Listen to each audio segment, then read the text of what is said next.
Welcome back to The Price of Business. I'm your host, Kevin Price, talking to you about you and your business. Lee Kaplan is a regular on this program, and when you hear him, you'll figure out why. He's extremely bright, incredibly informative. You're kind of a Renaissance man, too. You know a lot about a lot of different things. You're kind of my go-to guy when I just need, answers about what's happening out there, not only in the legal and the business legal front, but, a lot in the political and even cultural front.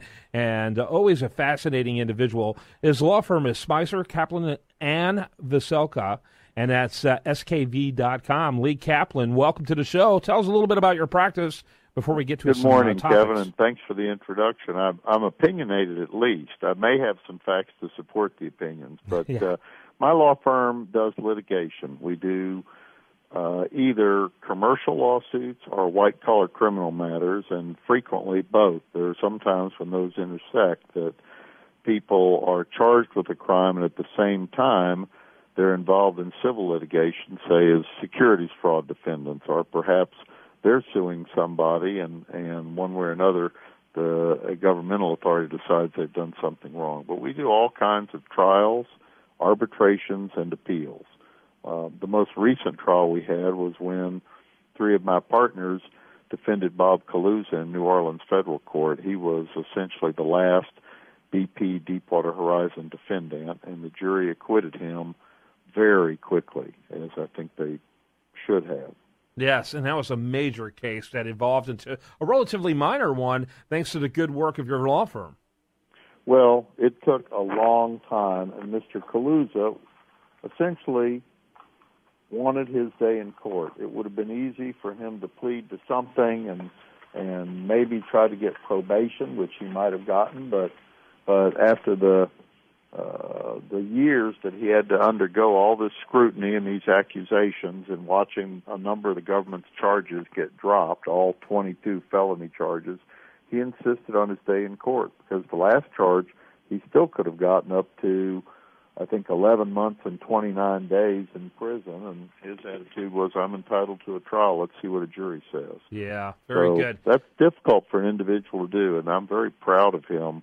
I admire him for doing that. Absolutely. Interesting on topic out there that everyone's now beginning to wonder is whether or not we're going to have the first open convention since 1978. And, 1948.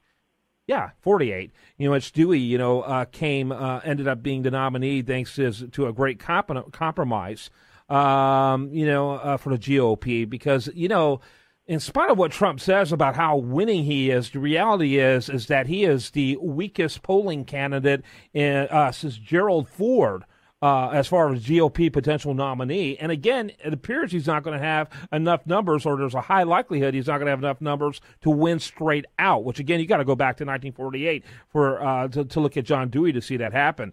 So talk a little bit about the dynamics of the GOP convention and what could happen there.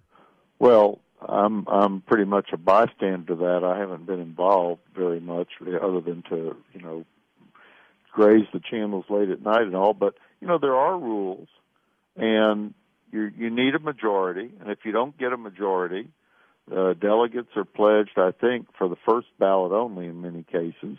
And people may change their mind. And, frankly, for a political party, that makes sense because some of the people who may have been supporters of any particular candidate, whether it's Jeb Bush or Donald Trump or Ted Cruz, as the campaign goes along, more issues come to the fore, and some candidates drop out, and the person who doesn't have a majority but is a leader is going to have to build a coalition. After all, many of the Trump delegates were won early on and in situations where, under those rules, he had a plurality.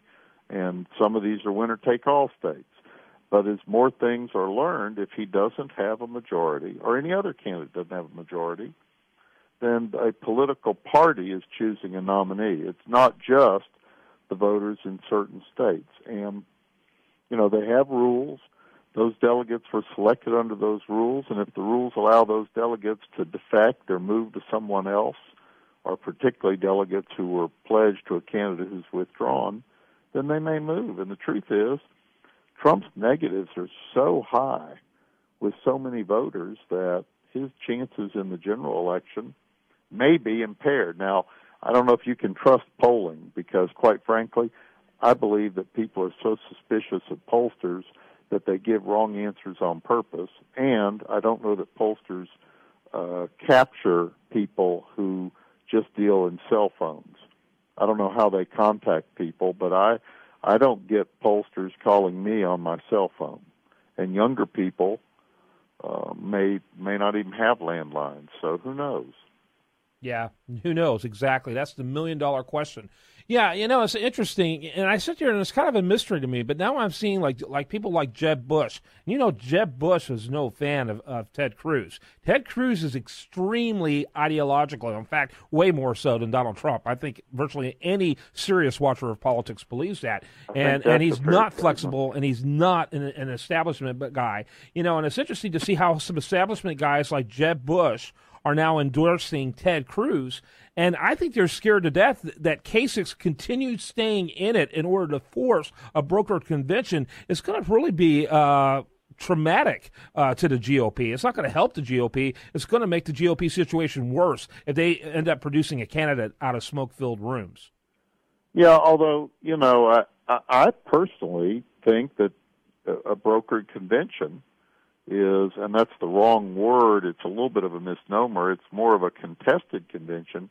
You're not going to get to do anything in a smoke-filled room. We've got too much media nowadays. There is no meeting that is not tweeted about, videoed, Instagrammed, Facebook, and everything else. So they can all try. Suppose every anti-Trump person tried to, or leader tried to gather in a room, people would have wind of it immediately. And ultimately, it's 2,472 votes or whatever that are in play, and that's a lot of people. And they won't all fit in a small room, so ultimately the voting will play out in public. And I realize that, but I'm speaking kind of figuratively here. If they end up producing a candidate, like I hear Paul Ryan's name dropped all of the time, that didn't even contest in a single primary, he might as well kiss the GOP goodbye as a brand, because that will be just a total establishment coup in the eyes of virtually every, particularly,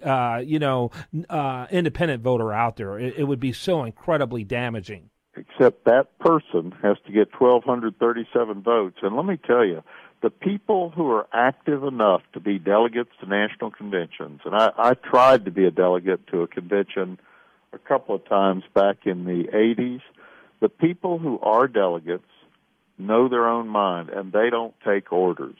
They may be pledged to somebody for a round, but they make their own decisions. And if, let's assume that we go, I say we, the Republicans go 5 ballots, and somebody like Paul Ryan gets 1,237 votes on the 5th ballot.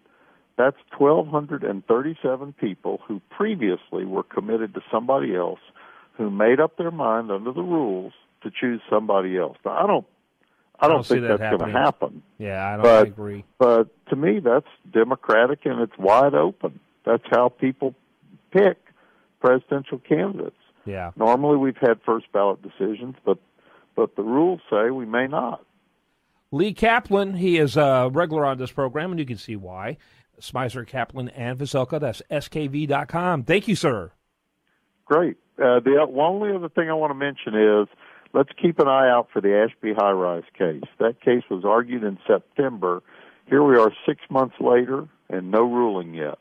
Interesting. Well, we will keep an eye on that. I'll look forward to getting your comment on it when something finally happens. Yeah, that decision should come out from the Intermediate Court of Appeals very soon. Thank you so much. skv.com, Lee Kaplan. When we come back, more for you on The Price of Business.